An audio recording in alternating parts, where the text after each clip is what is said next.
Fantastic. Good afternoon, everyone. So, economic growth is necessary to finance welfare, which makes degrowth undesirable.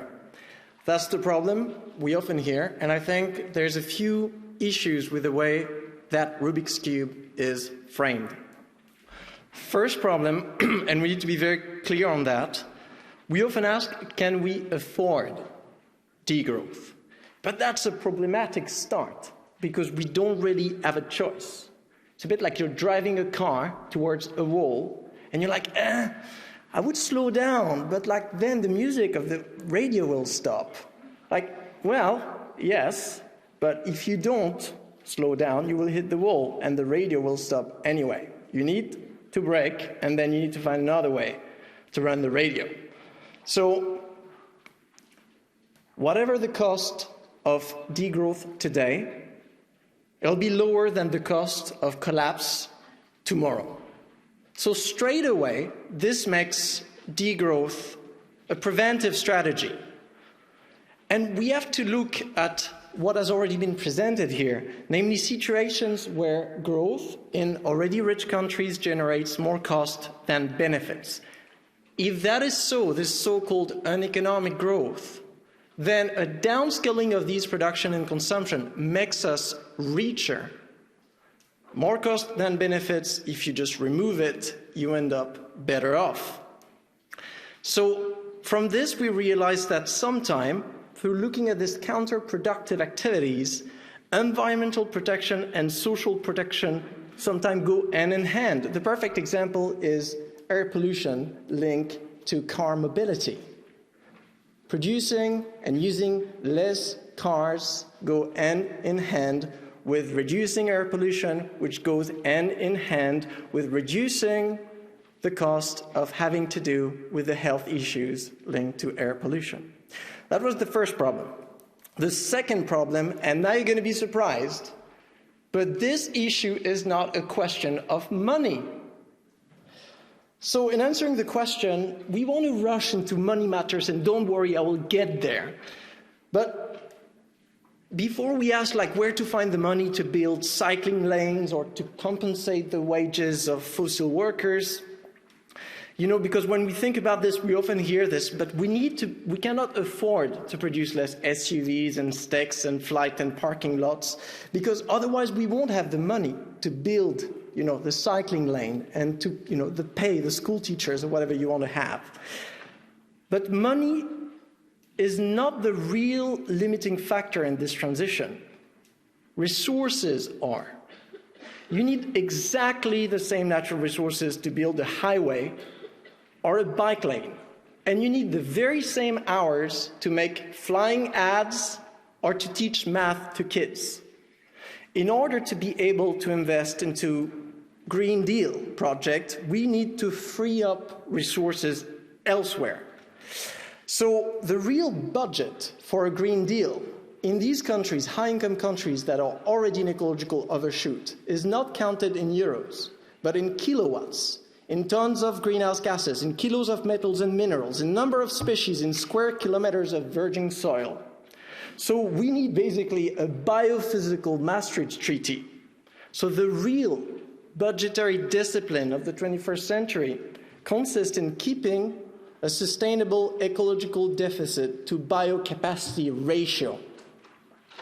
So now that we understand that first, there is no way to avoid a reduction in production and consumption. That's the issue of green growth and decoupling, and we'll be talking more about this tomorrow morning. Once we understand that a smooth diet today is more desirable than a painful amputation tomorrow, that's number two. And once we understand that money is a secondary problem, then we can talk about money. So yes, we should expect production and consumption to go down, and so will GDP. Question, how do you run an effective and fair system of welfare provision during a temporary phase of economic contraction, that's degrowth, and then during a longer phase of economic stagnation, a steady state, so that is post-growth. But even here, it's easy to fall within a few pitfalls. So we often hear that economic growth is necessary to finance welfare services. But that's not exactly true. To be precise, economic growth is necessary to finance an increase in the cost of welfare services, because economic growth is not the functioning of an economy, it's the increase in size of the monetary functioning of an economy. So an economy in a steady state can function sustainably as long as welfare costs are stable. Problem, you will tell me, a growth-based, profit-seeking capitalist economy tends to push welfare costs up. Price of medicine, perfect example. Pharmaceutical monopolies pushing up prices. We end up with very expensive medicines, very far from cost of production. These are being reimbursed by Social Security, which weight on the public budget. That's a problem. Same story for consultant, housing, scientific publications, childcare, elderly care. So to decouple welfare from economic growth, we need strategic price controls. So this is the logic of universal basic services we've been talking about. So we need to be able to just cap the logic of maximum price for all these goods and services that are essential in order just not to find ourselves in a situation where a crucial, essential service for well-being is made dependent on the lucrativity, the profitability of some private businesses. Second thing, so economic growth is necessary to finance an increase in the cost of welfare services. We've seen that first leverage point is to focus on that increase. But then it's only necessary in an economy whose national wealth/income is insufficient to cover all welfare needs, right? I mean, if we have some needs in this room, let's say this room is a macroeconomy right now, and we need to help you do something and help do something. We could just be like, okay, who's got the skill? Do you need water? Who's got water? Or we could just take the economic growth approach and be, let's just reproduce. And future generations will just come with their skills and resources to help solve that problem. This is the same thing here. So if you take high-income countries, so the countries where we talk about degrowth, we realize that all the resources, they are already here. We don't need to produce them in order to allocate them into doing something. In France, for example, you could reduce, in theory, national income by 44%. You take it, you make it disappear. And no one in France would be poor if and only if that wealth is distributed equitably. So this shows that the money is here, the resources are here. It's not a production problem. It's an allocation problem. So we've talked about it. Reducing inequalities achieves this double objective. You target the most polluting individuals and you raise revenues for the transition. Instruments are well known: progressive wealth taxes, financial transaction taxes, strategic debt cancellation, profit taxes, inheritance taxes, maximum incomes. The point here, regardless of the instrument, is we need the equitable mobilization of existing resources wherever these resources are.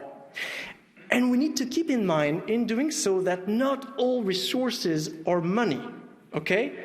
So we need to tackle welfare needs at the local and community level in the spirit of decentralized co-production.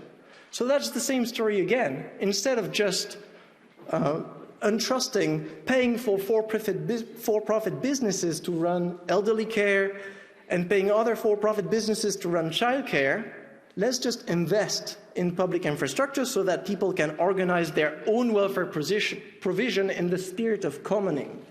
This is much more efficient macroeconomically in terms of resource use because you don't have this massive rent-seeking leakage of resources that we have in a capitalist economy. So my main message here is that this sustainability welfare paradox can be designed away.